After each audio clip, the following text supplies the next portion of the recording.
Oi gente, bom dia, tudo bem? Vamos para a nossa aula de Biologia A, são as nossas últimas aulas desse livro, tá? Então, é o livro 3 ainda, aula 35 e 36. Alguns aspectos dessa aula nós já vimos na aula passada, tá? Mas só para nós focarmos hoje na fisiologia da fotossíntese, principalmente quais são os fatores que influenciam nessa taxa fotossintética. Na última aula, nós vimos quais eram os processos ou as fases da fotossíntese, né? As fases mesmo de obtenção e de formação, de utilização dos componentes inorgânicos para formar o componente orgânico que é a glicose. Tá ok? Então, aula 35 e 36 de bioenergética, a fisiologia da fotossíntese. Tem um experimento bem simples e bem legal que a gente consegue comprovar a existência realmente dessa fotossíntese, né? Então, aqui nós vemos três amostras, três experimentos, um contendo uma vela, um contendo um animal e o outro contendo o animal e uma plantinha. Tem como, a partir só desse experimento, nós observarmos a importância desse processo fotossintético, né? Não só para as plantas, mas também para os animais. O que a gente observa aqui? Que as plantas, elas recuperam o ar consumido pelo ratinho, tá? Então aqui, ó, se nós colocamos nesse ambiente hermeticamente fechado, né, uma vela, a combustão, a velinha que está apagada, mas inicialmente ela estava acesa. Então, essa velinha inicialmente acesa, depois ela apaga porque ela consome todo o oxigênio que está só reservado só neste local. Por quê? Porque é o processo de combustão. E esse processo de combustão nada mais é do que o consumo, a queima, né? O consumo desse oxigênio. No B, nós temos um ratinho aqui, coitadinho, morto. Porque os animais, eles realizam um processo de respiração. E o que é a respiração? É o consumo do oxigênio e produção de gás carbônico. Então, muito semelhante ao que acontece aqui na vela, né? Só que por um processo distinto, não é mais a combustão, e sim a respiração. Esse processo respiratório, o ratinho consome durante esse processo todo o oxigênio que tem nesse vaso, né, nesse frasco. Então, ele acaba tornando esse ambiente anóxico, ou seja, sem oxigênio. Como ele necessita desse gás para o seu metabolismo, ele acaba morrendo asfixiado. Já no terceiro experimento, onde nós temos a plantinha e nós temos o ratinho ali vivo, lindo e maravilhoso, esse ratinho ele já não vai morrer, né, sem ar. Por quê? Porque ele respira, ele retira o oxigênio e ele devolve gás carbônico para esse local. A planta consome o gás carbônico junto com a água que ela já tem aqui, né, reservada, e produz glicose para ela. Então ela produz o seu próprio alimento e em contrapartida ela devolve o oxigênio para esse ambiente, servindo como meio respiratório, né, como matéria-prima ou reagente para esse animal novamente realizar a fotossíntese. Então é um experimento bem simples, mas que mostra a importância desse processo para os seres vivos, ok? Não só para a planta, que é quem faz o processo, mas também para os outros seres vivos associados e que dependem dele, tá? Então, a etimologia da palavra fotossíntese vem de foto, que é luz, ou fóton, né, que é luz, e síntese, né, ou sintetenai, eita, nome difícil, que significa juntar, produzir, tá? Então a fotossíntese nada mais é do que um processo de síntese. Pega componentes inorgânicos, que é o gás carbônico e a água, e sintetiza na presença de luz os compostos orgânicos, que é, no caso, a glicose, mais o gás oxigênio que é liberado para a natureza, certo? Então, através desses processos, as plantas e alguns outros organismos transformam a energia luminosa em energia química, certo? Isso através desse consumo, desse processamento do dióxido de carbono em água em compostos orgânicos. Todas as vezes que a gente falar de compostos orgânicos em fotossíntese, eu estou me referindo à glicose, ok? Que é um carboidrato monossacarídeo de 6 carbonos, beleza? Então, por isso, por essa capacidade, como eu já disse na última aula, não são só as plantas que são organismos autotróficos. As plantas são organismos autótrofos fotossintetizantes, assim como as algas também são. Mas também tem organismos autótrofos quimiosintetizantes, como, por exemplo, alguns tipos de bactérias, tá? Então, só para ficar bem claro isso. E por que é importante essa autotrofia? Né? Porque elas produzem energia em forma dessas moléculas orgânicas que servem para a manutenção dessa planta, para crescer, para se reproduzir, para formar estruturas da própria planta, né, que a gente chama de organogênese, para também produzir flores, frutos, enfim, realizar a manutenção fisiológica desse organismo. Então, os seres fotossintetizantes são fábricas de alimentos para o mundo vivo.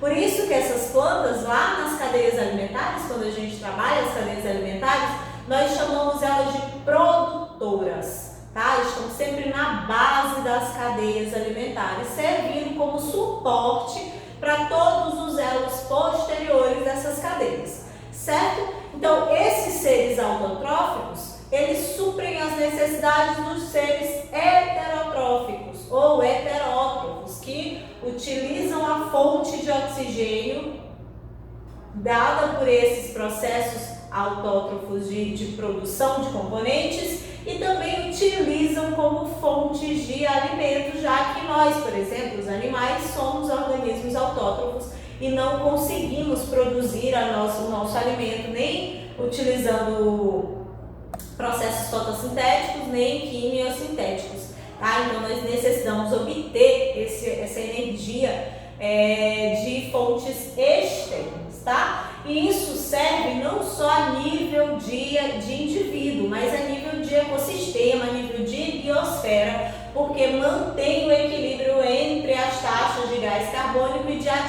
oxigênio na atmosfera. Por isso que as plantas, elas são chamadas de sequestradoras de gás carbônico. Hoje nós vivemos no nosso país uma situação extremamente complicada por causa dos processos intensos de queimadas, né, desmatamento da Amazônia, também processos de queimada na Amazônia e mais recentemente no Pantanal. A gente está acompanhando aí várias notícias muito tristes em relação a esses processos de queimadas, né? E essa queimada, por ser um processo de combustão, ela consome o oxigênio e lança na atmosfera uma grande taxa, altas taxas de gás carbônico. Então, com a perda dessas sequestradoras de gás carbônico, que são as plantas, né? Esse gás de efeito estufa, ele intensifica esse efeito e isso causa danos, né, no geral à biosfera, além dos danos locais causados pela própria queimada, né, destruição de hábitats, mortandade de espécies,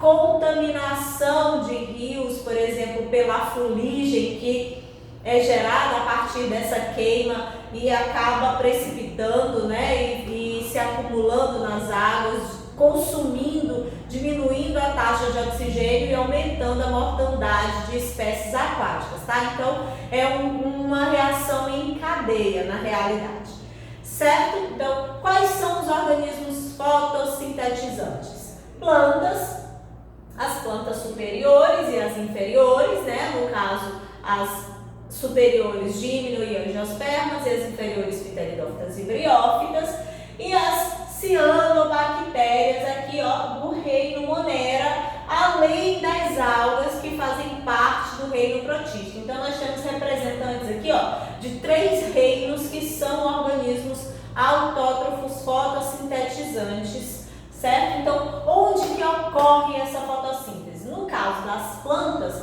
vai ocorrer nas folhas e em caules jovens, mas principalmente nessas folhas, porque as folhas possuem uma camada de um parênquima, que é um tecido de preenchimento, mas esse parênquima, no caso das flores, ele está lotado de cloroplastos, que é a célula, a organela responsável pela fotossíntese, tá? Então, esses cloroplastos aqui, ó, a gente mostra a folha e aqui toda a célula vegetal, tá? E aqui todos esses pontinhos são cloroplastos e são eles que estão relacionados com esse processo fotossintético, tá? E nós temos algumas estruturas relacionadas. Por exemplo, dentro da folha, as folhas são, os vegetais são formados por células vegetais. Essas células vegetais têm aqui, ó, uma riqueza de cloroplastos, que são organelas específicas desse tipo de célula. Então, a fotossíntese, ela vai iniciar com a incidência luminosa nessas folhas, que são as estruturas vegetativas responsáveis por esse processo. Essas folhas, durante o processo de fotossíntese, elas capturam, elas sequestram o gás carbônico, né? Por isso são chamadas de sequestradoras de gás carbônico, e elas, contendo o pigmento clorofila, que está dentro do cloroplasto, elas convertem, com a participação da luz,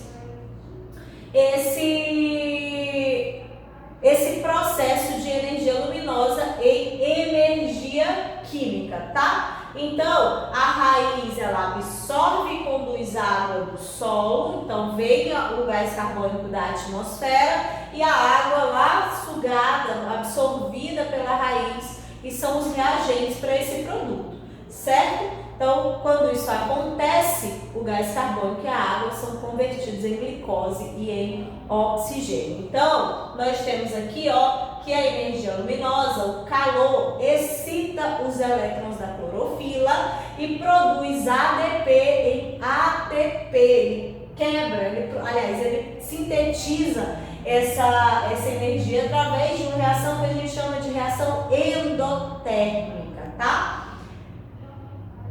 E esse ATP, também associado às moléculas de calor, né, ou seja, liberação de calor, produzem uma reação inversa, que é uma reação exotérmica, que é a conversão do ATP em moléculas de ADP, certo? Produzindo então aqui os produtos que são os produtos da fotossíntese, tá? Aqui nós temos a reação resumida. Então, 6 moléculas de gás carbônico vindo da atmosfera, mais a água absorvida pelas raízes na presença de luz, né, de fótons de luz e da clorofila, produzem o composto orgânico, que é a glicose, mais água, mais oxigênio, que são liberados para o ambiente, certo? Tem um termo que a gente diz que é a Amazônia, ficou bem famoso isso, a Amazônia é o pulmão do mundo, mas realmente isso é verdade?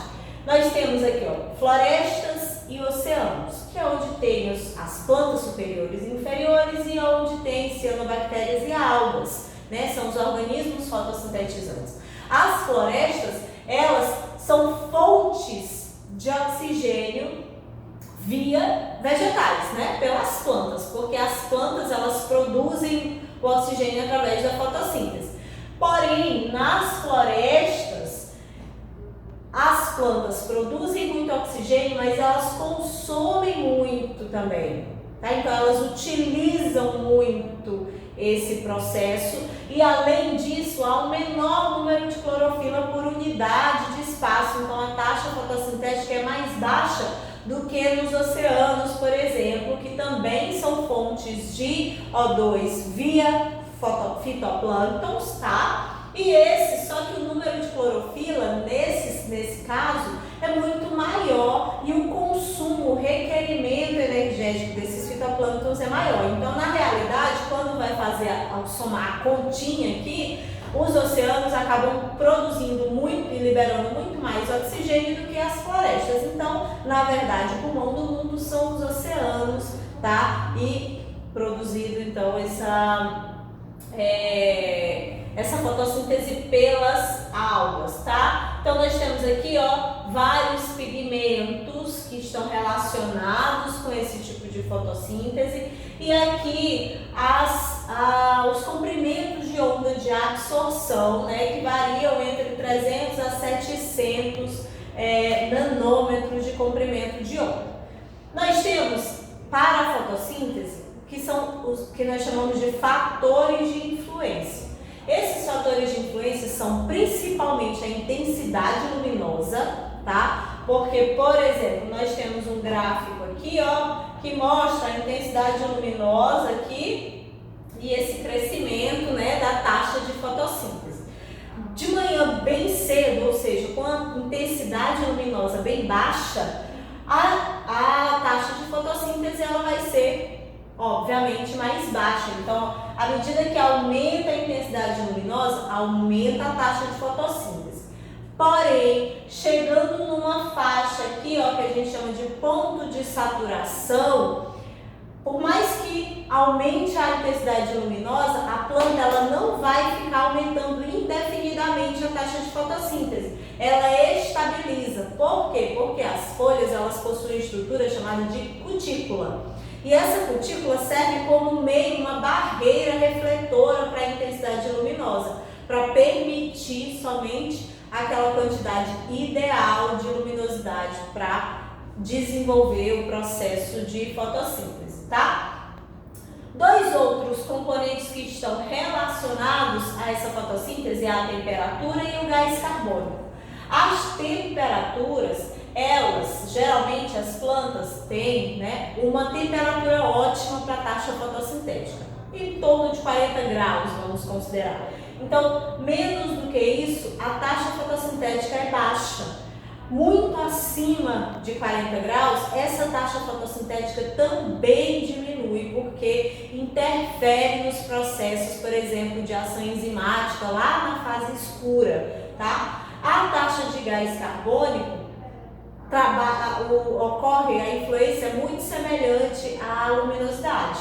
Se nós temos baixa quantidade de gás carbônico, como ele é um reagente, né, a taxa fotossintética também vai ser baixa. Quando chega no ponto de saturação, né, essa taxa fotossintética ela estabiliza, ela fica constante. Então, independente se eu aumentar a taxa, muito a taxa de gás carbônico, não vai aumentar a minha taxa fotossintética, tá? Então, são esses os fatores limitantes. E uma observação importante é que as plantas elas respiram e elas transpiram, tá? Então elas realizam fotossíntese, tem uma taxa fotossintética e uma taxa respiratória.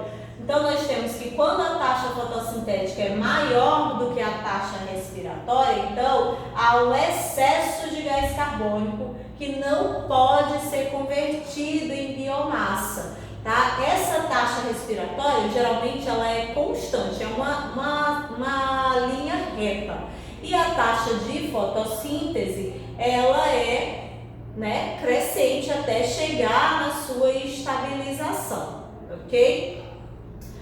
E como que a gente pode colaborar, né, para esse processo e para a manutenção desse processo e das interações da comunidade viva, né, desses seres vivos?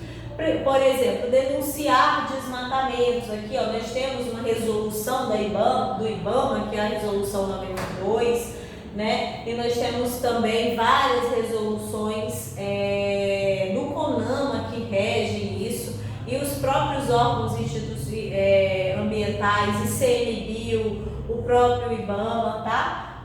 Comprar móveis com certificado de origem de madeira, para a gente não colaborar com a extração ilegal de madeira. Aqui na nossa região existe muito isso, né? Dar preferência a papéis derivados de celulose advindos de processo de reciclagem, que a gente sabe que essa celulose é retirada dessas plantas, colaborar com separação de papel para fins de reciclagem também. Então, os processos de reciclagem e reaproveitamento, eles contribuem em tudo, tá? E evitar a poluição, tanto de água, de solo, de ar, evitar a poluição, no caso, fazer a nossa parte, fazer o que nos cabe em relação à sustentabilidade, tá ok? Então, beijo para vocês, até a próxima aula. Tchau!